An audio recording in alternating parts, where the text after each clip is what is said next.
दर्पण news. समितीच्या आक्रमक भूमिकेमुळे आंदोलकांना डिटेक्ट करण्यात आले। उपरी येथील नागरी हक्क संरक्षण समिती महाराष्ट्र राज्य यांच्या वतीने 26 जानेवारी रोजी महावितरण कंपनी शाखा हुपरी यांच्या कार्यालयाच्या दारामध्ये उग्र आंदोलन व ठिय्या करण्याचा इशारा दिला होता।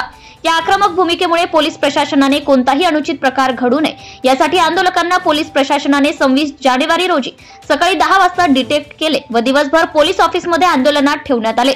तदनंतर माननीय पोलीस इंडक्शन यांनी एमएसईबी वरिष्ठ अधिकारी यांच्याशी चर्चा करून 29 जानेवारी रोजी कोल्हापूर येथील ताराबाई पार्क येथे आयोजित केले आहे। तसेच समितीची व कार्यकारी अभियंता यांची चर्चा होऊन मार्ग निघत नाही तोपर्यंत प्रीपेड स्मार्ट मीटर बसवणार नाही असे तोंडी आदेश दिला आहे। त्यामुळे सदरचे आंदोलन स्थगित केले आहे। यावेळी समितीचे शहर प्रमुख अभिनव गोंधळी, उपशहर प्रमुख सुहास माने, समितीचे सचिव सूर्यकांत रावण, समिती सदस्य राजेंद्र उगडे, संदीप भंडारे, दादासाहेब कामते, बबलू मुधाळे, बाळासाहेब शेटके, उमेश लोंढे, राजेंद्र परीट, दत्तात्रेय महाजन, संतोष परीट, सुदर्शन पोतदार, संजय पाटील, अमोल घाटगे, अविनाश परकारे आदी समितीचे सदस्य व नागरिक आंदोलनास्थळपाशी तसेच पोलीस स्टेशन मध्ये मोठ्या संख्येने उपस्थित होते। भ्रष्टाचार संबंधी काही माहिती असल्यास अगर लाच मागणाऱ्या लोकसेवकाबद्दल तक्रार असल्यास लाचलुचपत प्रतिबंधक विभागाशी संपर्क साधावा। श्री सरदार नाळे, लाचलुचपत प्रतिबंधक विभाग, कोल्हापूर।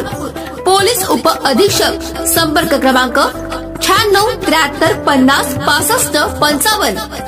कार्यालयाचा पत्ता पोलीस उप अधीक्षक, anti corruption bureau, Kolhapur, 96 73 50 65 55 78 75 33 33 33।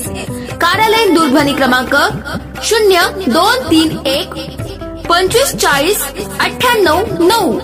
WhatsApp क्रमांक 78 75 33 33 33।